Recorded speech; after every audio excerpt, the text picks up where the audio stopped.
बड़ी माँ समझ गई। वे बुआ की ओर इशारा कर रहे हैं। बोली, तुम लोगों का ही आसरा है। तुम लोग तो जानते हो लाला, मुझ बांझ की औलादें नहीं बैठी संपत्ति हथियाने के लिए। भगवान तुम्हें बरकत दे। तुम्हारे बेटे ही मेरे बेटे हैं। मेरे मरने के बाद लोग कभी कभी नरेंद्र महेंद्र की बड़ी माँ और उनके बच्चों की बड़ी दादी कहकर मेरा जिक्र कर लिया करेंगे। बस मैं तर जाऊंगी। मेरी संपत्ति तुम्हारी ही है, चाहे रखो या बहन को दे दो, मुझे क्या। कहते हुए बड़ी माँ बिलख बिलख कर रोने लगी। मेरी आंखें नम हो गईं और पिताजी एक अपराधी की भांति नतमुख हुए बैठे रहे। मैं कॉलेज से घर पहुंची तो माँ का कर्कश नाद पड़ा कानों में। वे भाभी से कह रही थी, देखती है सुमन, बुढ़िया को नए नए शौक चढ़ा रहे हैं। बुढ़ापे में सवेरे से घर में टेप रिकॉर्डर बज रहा है, पता नहीं किससे मंगाया है। जेठ जी थाती छोड़ गए हैं तो उड़ा रही है बुढ़िया। भाभी ने क्या उत्तर दिया मैं सुन नहीं पाई, चुपचाप अपने कमरे में चली गई। यदि बड़ी माँ ने टेप रिकॉर्डर खरीदा है तो माँ से पैसा नहीं मांगा, पर माँ तो चाहती हैं बड़ी माँ अपने शौक या ज़रूरतों पर एक पैसा भी ना खर्च करे। 2 साड़ियाँ पहन रूखी सूखी खा जल्दी ही भगवान को प्यारी हो जाएं और वे उनकी संपत्ति पर अपना सर्वाधिकार सुरक्षित कर सकें। वैसे बड़ी माँ खर्च करती भी क्या है। संतानहीनता और वैधव्य की विशाल शिला अपनी छाती पर धरे भागवत भजन कर दिन काट रही हैं। बेचारी टेप रिकॉर्डर का शौक क्या करेंगी। वो तो कल शाम उनके एक स्नेही किराएदार उनका मन बहलाने के लिए ये टेप रिकॉर्डर उठा लाए। मैं बड़ी माँ के घर पर ही थी उस वक्त। वह ना नुकुर करती रही, पर जब किराएदार ने गीत बजा दिया, मेरा नादान बलमा ना जाने दिल की बात, तो ऐसी सुध-बुध खोई कि टेप रिकॉर्डर वापस करना ही भूल गई। मुझसे बोली थी, वैशाली तेरे ताऊजी एक बार कोई फिल्म देखकर आए थे, उसी फिल्म का गीत है ये। मुझे चिढ़ा चढ़ा कर इसे उल्टी सीधी राग में गाते रहे कई दिन तक। आज उसी टेप रिकॉर्डर के लिए माँ संताप प्रकट कर रही थी। पिताजी में महेंद्र भैया और नरेंद्र माँ को कई बार समझा चुके हैं कि वे बड़ी माँ के कार्य व्यवहार की आलोचना न करें, पर माँ की नज़रों में वैधव्य से बड़ा अपराध दूसरा नहीं है और वे नहीं चाहती कि वैधव्य भोगती स्त्री चैन की सांस ले। वैसे माँ ने असली विरोध प्रदर्शन तब से किया है जब से बड़ी माँ का भतीजा केतन उनके साथ रहने लगा है। उस केतन के आगमन की सूचना पाते ही माँ ने सुदीर्घ प्रलाप शुरू कर दिया था। अरे उस बुढ़िया को थाह पाना बहुत कठिन है, देख लेना सब मायके वालों को दे जाएगी। खून जोर मारता है ना। जेठ जी होते अपने भाई भतीजे को देते, पर जेठानी में कौन सा इस परिवार का खून है। वह मुस्टंडा केतन पढ़ने के बहाने सारी संपत्ति हड़प करने आया है। नरेंद्र ने उनकी बात का खंडन किया। माँ अपने शहर में मेडिकल कॉलेज है और केतन भैया मेडिकल की पढ़ाई के लिए यहाँ आए हैं। बुआ का घर होते हुए उन्हें छात्रावास में रहते क्या अच्छा लगेगा। तुम बड़ी माँ के पक्षधर मत बनी नरेंद्र। माँ भ्रुकुटी तान कर बोली, जेठानी ने सब सोच समझकर तय किया है। मुझे तो लगता है बाप दादा की कमाई गई हाथ से। इतना बड़ा मकान है, ढेरों किराया आता है, हुड्डियाँ भर गई होंगी हुड्डियाँ। माँ बड़ी देर तक अपने मन में संचित होता बिस उगलती रही। माँ जब भी बड़ी माँ का 2 मंजिला मकान देखती हैं, उनकी छाती पर सांप लौट जाता है। वे सोचती हैं पूरा घर किराए पर उठा रखा है, खूब किराया जमा होता होगा और केतन गुलछर्रे उड़ाता होगा। पता नहीं इस आय का कितना हिस्सा मायके वालों को जाता होगा। तभी तो सुख दुख पूछने के बहाने आ डटते हैं। कुछ इन खास मुद्दों में माँ हरदम उलझी रहती। हमारा मकान भी भरा था और अच्छी आय होनी थी, पर ताऊ जी के देहांत के बाद माँ ने अपने निजी मकान, जो बड़ी माँ के मकान से सटकर बना है, में रहने का निर्णय कर लिया। पिताजी बोले थे, बच्चों की पढ़ाई और मेरे खाने पीने का क्या होगा। वहाँ भी बच्चों की पढ़ाई हो जाएगी और तुम्हारा खाना पीना नौकर चाकर देख लेंगे। बीच बीच में आते रहना। हमारे वहाँ रहने से जिठानी को सहारा हो जाएगा। पिताजी ने स्वीकृति दे दी, पर जब हमारी व्यवस्था कराने आए तो घर के किराएदार हटा दिए। माँ ने विरोध किया। ये क्या, कितना पैसा आ रहा है? हमारे लिए 2-3 कमरे पर्याप्त हैं। जिठानी का घर देखो, किराएदारों से भरा है। पिताजी ने स्पष्ट कर दिया। भैया भी सेवानिवृत्त के बाद यहाँ रहने आते तो किराएदार हटा देते, पर अब जब भैया नहीं रहे तो भाभी को किराएदारों से ही सहारा होगा और कुछ आय भी। लेकिन मैं घर में जवान बेटी रहते किराएदार नहीं रख सकता। माँ मन ममोस कर रह गई। इस तरह माँ पिताजी के नौकरी के ठाठ छोड़ यहाँ रहने चली आई। धीरे धीरे उनके नेक इरादे सामने आने लगे। एक दिन बातों ही बातों में बोली, जेठ जी खत्म हो गए जिठानी का क्या भरोसा, कब मायके जाकर सारी संपत्ति का वारा न्यारा कराएं। मैं यहाँ इसलिए आई हूँ कि सारी गतिविधि पर नज़र रख सकूँ। यह सुन मेरे दोनों भाई हतप्रत रह गए थे। महेंद्र भैया ने भी कहा, माँ तुम ये क्या कह रही हो? बड़ी माँ अपनी संपत्ति का क्या करेंगी, ये उनकी समस्या है, तो तुम्हें उन्हें हरदम भावात्मक सहारा देने का प्रयास करना चाहिए। उनका हमारे अलावा है ही कौन? माँ स्वर को खुफिया बनाकर बोली थी। तुम उनके सगे मत बनो, देखना बुढ़िया तुम लोगों को पूछेगी भी नहीं। मायके के भतीजे भांजों की अच्छी खासी फौज है, उन्हें दे जाएगी सब। तब से माँ दरोगा सी बड़ी माँ पर मुस्तैदी से निगाह रखने लगी। एक दिन बड़ी माँ अपनी साड़ियों का बक्सा खोल साड़ियों को धूप दिखा रही थी। मैं उनसे एक गुलाबी सिल्क की साड़ी पहनने की जिद कर बैठी। बड़ी माँ ने आह भरी, बिटिया जिन्होंने लाकर दिया वही नहीं रहे तो पहनकर क्या करूँगी? ताऊ जी नहीं हैं तो क्या हुआ? बड़ी माँ हम लोग तो हैं, हमारी खातिर आज पहनो इसे।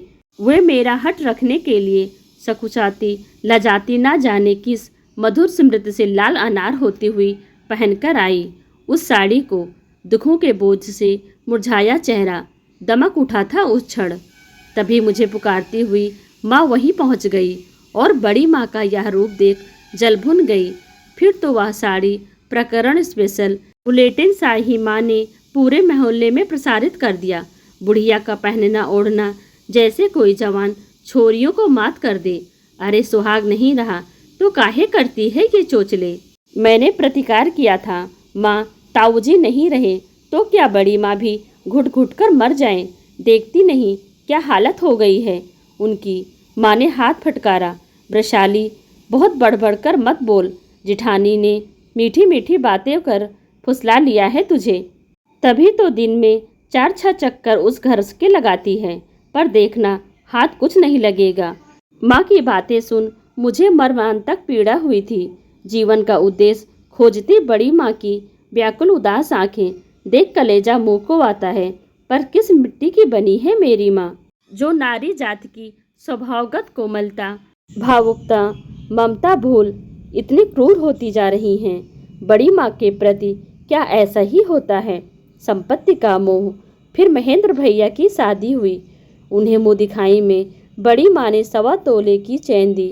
कुछ अधिक पाने की आशा करती। माँ उत्तेजित हो उठी। विवाह में आई बुआ से कहने लगी, जीजी तुमने देखा था ना, महेंद्र के व्रतबंध में जिठानी ने कितने भारी भारी गहने पहने थे।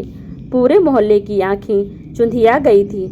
और अब देखो, ना कुछ पहना, ना उनमें से कुछ बहू को दिया। पेरे हैं तमाम माया जाल, घेरे हैं। उन्हें तो बस पतली सी चैन थमा दी, बाकी जेवर भाई भतीजों को देगी।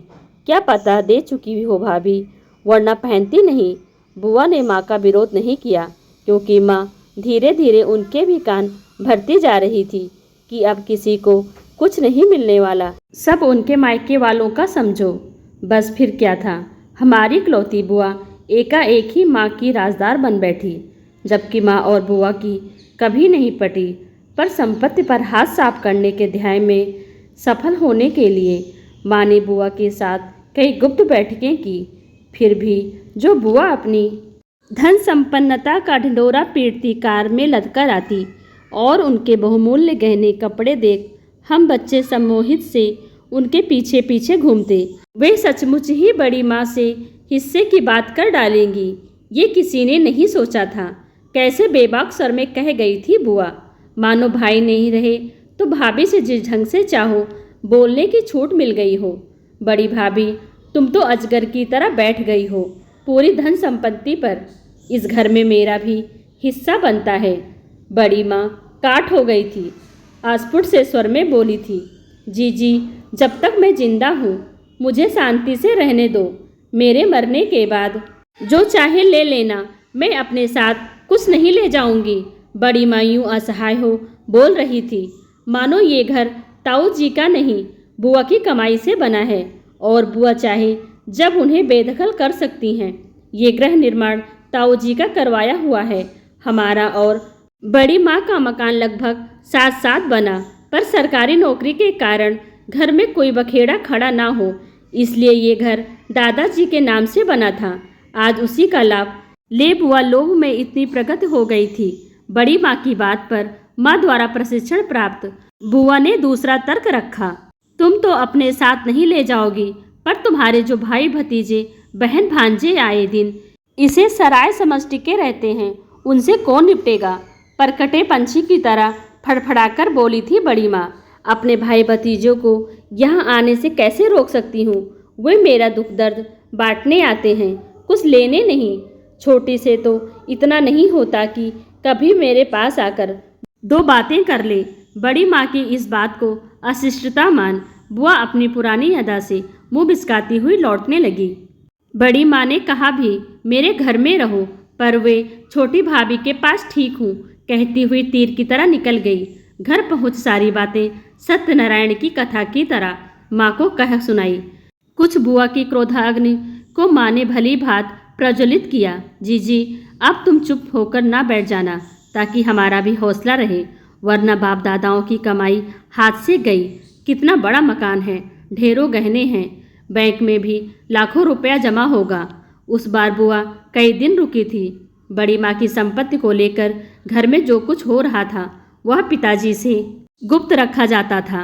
फिर भी जब पिताजी छुट्टी में आए तो नरेंद्र के मुंह से निकल ही गया, पिताजी, बुआ को न जाने क्या हो गया है।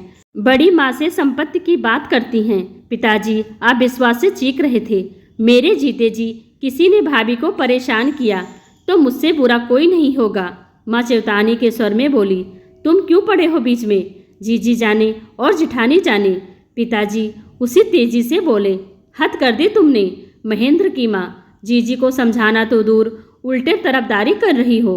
तुम खुद तो भाभी से ऐसा व्यवहार करने लगी हो मानो वे तुम्हारी दुश्मन हैं। अब जीजी को भी उकसाने लगी हो। भैया के सामने इन्हीं भाभी का तुम और जीजी कितना आदर करती थी, अब वे तुम लोगों की आँख की किरकिरी बन गई हैं। माँ ने हाथ फटकारा। मैं तो उन्हें किरकिरी समझती हूँ, पर वो कौन सा मुझे या मेरे बच्चों को अपना मानती हैं? क्या दे देती हैं? उनके लिए तो मायके वाले ही सब कुछ हैं। माँ की इस घृणा पर पिताजी बेतरह भड़क उठे। मायके वालों को सब कुछ ना माने तो क्या करें? तुमसे तो इतना भी नहीं होता कि कभी जाकर उनका सुख दर्द पूछ लो। अरे अब वे कितने दिन की हैं? महेंद्र भैया ने पिताजी की बात का अनुमोदन किया। पिताजी ठीक कहते हैं माँ, किसी से कुछ अपेक्षा करने से पहले स्वयं के व्यवहार को सुधारना चाहिए। तुम बड़ी माँ को सहायक बनोगी तो वो भी तुमसे अपनी समस्याएं बताएंगी, पर तुम्हें तो उनका खाना पहनना, हंसना बोलना सब कुछ अखरता है। अपने इस दाबंग और स्पष्टवादी ज्येष्ठ पुत्र से माँ सदैव घबराती रही हैं, अतः मौन रोज प्रकट करने के अलावा कुछ ना कर सकी। भैया माँ को समझाते रहे और मैं व पिताजी बड़ी माँ के पास चले आए। आओ लाला। बड़ी माँ पिताजी को देख उत्साहित हुई। पिताजी सकुचाए से बोले, कल वापस जा रहा हूँ भाभी, पर तुम कभी अपने को अकेले मत समझना, मैं हूँ ना। किसी ने कुछ कहा हो तो उसकी बातों में ध्यान मत देना। बड़ी माँ समझ गई। वे बुआ की ओर इशारा कर रहे हैं। बोली, तुम लोगों का ही आसरा है। तुम लोग तो जानते हो लाला, मुझ बाज की औलादें नहीं बैठी संपत्ति हथियाने के लिए। भगवान तुम्हें बरकत दे। तुम्हारे बेटे ही मेरे बेटे हैं। मेरे मरने के बाद लोग कभी कभी नरेंद्र महेंद्र की बड़ी माँ और उनके बच्चों की बड़ी दादी कहकर मेरा जिक्र कर लिया करेंगे। बस मैं तर जाऊंगी। मेरी संपत्ति तुम्हारी ही है, चाहे रखो या बहन को दो, मुझे क्या। कहते हुए बड़ी माँ बिलख बिलख कर रोने लगी। मेरी आंखें नम हो गईं और पिताजी एक अपराधी की भांति नतमुख हुए बैठे रहे। यह रुदन बिलाप चल ही रहा था कि अपने 2-4 मित्रों को समेटे सफ़ेद एप्रेन पहने उछलता कूदता केतन बुआ बुआ की गुहार लगाता आ धमका। बुआ, फटाफट 4 कप चाय बना। कलपति बड़ी माँ को देख वह बुरी तरह चौंका। ये क्या बुआ, रो रो कर बीमार पड़ जाओगी? क्या यही सब करना है? मैं तो छात्रावास चला जाऊंगा। चलो उठो, चाय पियो और हमें भी पिला दो। हठी भतीजे के सामने बड़ी माँ की एक न चली। आंसू पोंछती हुई वह चाय बनाने चली गई। इधर केतन पिताजी से बोला, आप ही समझाइए बुआ को और अन्य लोगों को। आप तो जानते ही हैं, उच्च रक्तचाप से लेकर न जाने कितनी बीमारी लगा बैठी हैं वे। उन्हें सुख और शांति की ज़रूरत है। पिताजी ने केतन के कंधे थपथपाते हुए कहा था, मैं तो देखूंगा ही, पर बेटा तुम अपनी बुआ का विशेष ध्यान रखना। अच्छा हुआ जो तुम यहाँ हो, तुम्हारे कारण वे समय पर खाना बनाती तो हैं, वरना अकेली दीवारों से सर फोड़ती, न जाने किस हालत में होती। चाय पीकर हम घर पहुँचे तो मैं संभावित गृह युद्ध से आशंकित थी, पर बड़ी माँ के बिलखने का असर पिताजी के हृदय पर इतना पुरजोर था कि रात के खाने के लिए इनकार करते हुए चादर तान लेट गए। माँ की हिम्मत नहीं हुई कुछ पूछने की उनसे, मुझसे ही पूछा। मैंने बताया तो बड़ी माँ के व्यवहार को तिरिया चरित्र की संज्ञा दे डाली। उन्होंने, मैं जानती हूँ बड़ी माँ, सब कुछ हमें ही मिलना है। वे अक्सर कहती हैं मुझसे, वृषाली मेरा सब कुछ तुम लोगों का है, सब दे जाऊंगी, अभी दे दूंगी तो दूध की मक्खी की तरह फेंक दी जाऊंगी। जब तक मैं हूँ सब कुछ मेरे हाथ में रहेगा। अपना हाथ जगन्नाथ कहकर वो मेरी पीठ में घोल जमा हंसती और मैं हतप्रत होती कि उनकी सीधी सरल निष्कपट बुद्धि में ये गूढ़ बात उपजी कैसे। पर माँ, बड़ी माँ की इस बात को कूटनीति कहती हैं। इस बार महेंद्र भैया के समझाने पर माँ का धनात्मक प्रभाव पड़ा और किसी तरह संपत्ति मिल सके। सोच वो दूसरे दिन पहुँच गई बड़ी माँ के पास। आज कैसे आना हुआ छोटी? बड़ी माँ कुछ चकित हो बोली। क्या बताऊँ दीदी, आज तो तुम्हारे देवर ने मुझे बहुत फटकारा। बोले, गृहस्थी में तुम कितनी व्यस्त हो, पर इतनी व्यस्त नहीं हो गई हो कि भाभी के पास 2 घड़ी बैठ भी ना सको। सरल हृदया बड़ी माँ बोली, छोटी, भरे पूरे परिवार में बहुत काम होते हैं। मैं तो बस भगवान को याद कर दिन काट रही हूँ। भगवान का नाम लेकर तुमने अच्छी याद दिलाई।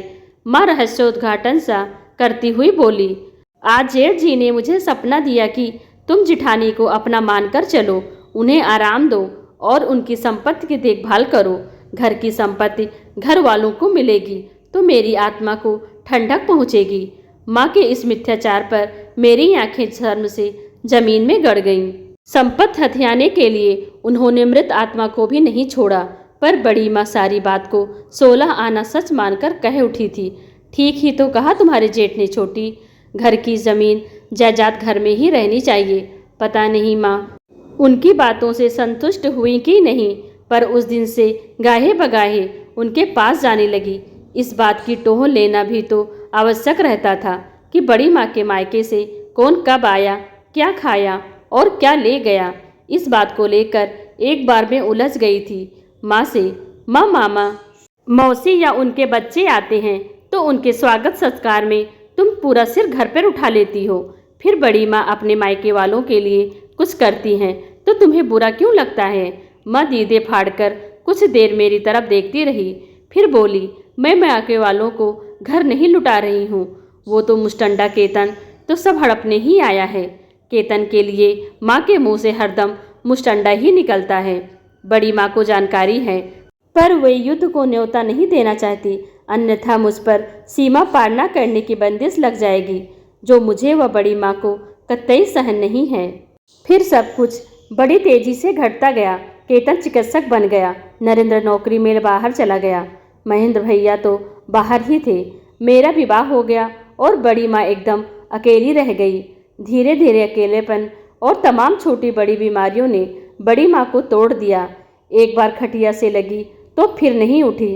अंत समय में हम सभी उनके पास पहुँच गए थे। केतन ने तो चिकित्सकों की छोटी मोटी भीड़ जुटा डाली, पर वे बड़ी माँ में जीने की इच्छा शक्ति जागृत नहीं कर पाए। अंतिम यात्रा पर जाती बड़ी माँ सब कुछ पिताजी को सौंप गई। लाला संभालो अपना घर और मुझे जिम्मेदारी से मुक्ति दो। माँ के झरझर आंसू बहने लगे थे। पता नहीं इतना कुछ पाने के आनंद में या बड़ी माँ के प्रति स्वयं के दुराग्रह को लेकर पश्चाताप स्वरूप हो, मैं बड़ी माँ को पुकारती रह गई। पर वे सारे रिश्ते नाते तोड़ सुविकसित चिकित्सा विज्ञान को ठेंगा दिखाकर निष्ठुर संसार से विदा हो गई। दूसरे शब्दों में कहूँ तो बड़ी माँ की मृत्यु यात्रा तो उस दिन शुरू हो गई थी जिस दिन ताऊ जी ने उनका हाथ छोड़ा था। माँ और बुआ का दुर्व्यवहार झेलती, ताऊ जी के सानिध्य का सख्त अभाव महसूस करती बड़ी माँ तिल तिल चुकती गई। यदि उन्हें सबका भावात्मक सहारा मिला होता तो परिस्थिति संभवतः कुछ और होती, पर अब तो जो होना था वो हो चुका था।